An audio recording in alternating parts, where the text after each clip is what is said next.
Welcome! Right at this moment, as you're bringing that delicious-looking bite on your fork to your mouth, just pause for a second and listen to me. I know exactly what you were doing. You were staring at your food, scrolling endlessly, looking for something good to watch before that meal got ice cold. Well, you can stop scrolling now because you found it. Grab your drink, get comfortable, and let's enjoy this meal together.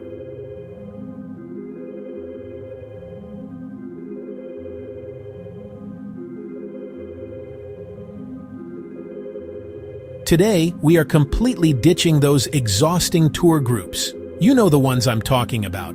The ones where you are herded like sheep behind a guide holding a neon umbrella, constantly checking your watch. Why do we do that to ourselves? Today, we are taking control. We are going to talk about how to conquer Italy on your own terms. Completely independent, totally free, and incredibly rewarding. If the sounds of your cutlery are ready, fasten your seatbelts. We are teleporting to the magical, chaotic, and beautiful streets of Italy. Do you know the absolute biggest downside of traveling with a massive tour bus?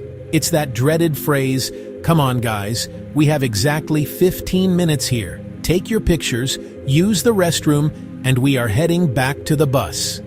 Hearing that completely kills the magic of travel. However, when you travel independently, you are the sole boss of your time. If you want to wake up at 10 a.m., grab a pastry, and just watch people passing by for 3 hours sitting on the steps in front of the Colosseum, you can just do it. Watch them. No one is going to yell at you that the bus is leaving. One of the absolute best things about wandering around Italy on your own is the sheer joy of getting lost on purpose. When you step off the main crowded tourist streets and dive into those tiny back alleys, the ones where the GPS on your phone suddenly stops working, that is where you find the real soul of the city. You see clothes hanging on lines between ancient buildings. You hear the clinking of dishes from open windows. Suddenly, you come across a tiny trattoria with "Since 1920" written on the faded window, where Italian grandmothers are rolling out fresh pasta dough right in the back. That is the moment you experience an authentic vibe you simply cannot find on any travel blog or internet forum. We are not talking about cities filled with uniform, soulless, cold buildings. This is Italy. History, art, and a beautiful kind of chaos burst from every single corner. Now, since you are eating right now, let's talk about the most important survival guide for an independent traveler: the Italian food rules. You are on your own. You have no guide to translate for you, which means you are going to have that epic stare down with the Italian waiter all by yourself. Don't panic, I've got your back. Rule number 1, and this is a matter of national security in Italy. Never, and I mean absolutely never, order a cappuccino after 11 a.m. For Italians, a cappuccino is strictly a morning breakfast drink. The milk is considered too heavy for digestion after a big meal. If you ask for a cappuccino in the afternoon, especially right after eating a plate of pasta, the waiter will look at you with deep pity, as if you just vandalized a historical monument. What do we say instead after a meal? "Un caffè per favore." That means a straight, strong, single-sip espresso. It hits your soul and wakes you right up. Rule number 2, escaping the tourist traps. This is crucial. If a restaurant's menu is huge, features photos of the food, is written in 8 different languages, and they have someone standing outside yelling, "Hello, my friend, come inside, best pizza," at the door, slowly turn around and walk away without making eye contact. Run, actually. The real life-changing Italian flavor is usually found in unpretentious places. Look for a spot that might not even have an English menu. Look for paper tablecloths, uneven wooden chairs, and listen for the sound of loud Italian laughter rising from the tables inside. If you see local workers or policemen eating there, you have found the jackpot. Order whatever the waiter recommends. Let's shift gears and get to the transportation part of this adventure.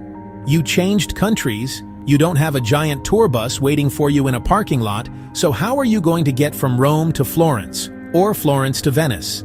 The answer is the glorious Italian train network. Traveling by train in Italy is not just getting from point A to point B. It is an experience itself. Watching the endless vineyards, old castles, and valleys of Tuscany from the large window of a high-speed train is a therapy session. You sit back in a comfortable seat, maybe with a small snack, and watch the world go by. Plus, here is the secret weapon of trains. The stations are right in the heart of the city. When you step off the train in Florence, you are a 10-minute walk from the Duomo. Tour buses, on the other hand, are often banned from city centers, meaning they dump you in desolate parking lots miles outside the city, forcing you to take extra shuttles. Trains give you the ultimate freedom to just step out and start exploring instantly. As you navigate these streets and trains by yourself, this independent adventure will teach you the most beautiful Italian philosophy. It is a phrase called Dolce Far Niente. It translates roughly to the sweetness of doing nothing. In our modern lives, we are always rushing. Even on vacation, we treat it like a checklist. But Dolce Far Niente tells you to stop. No schedule, no rushing, no museum checklist.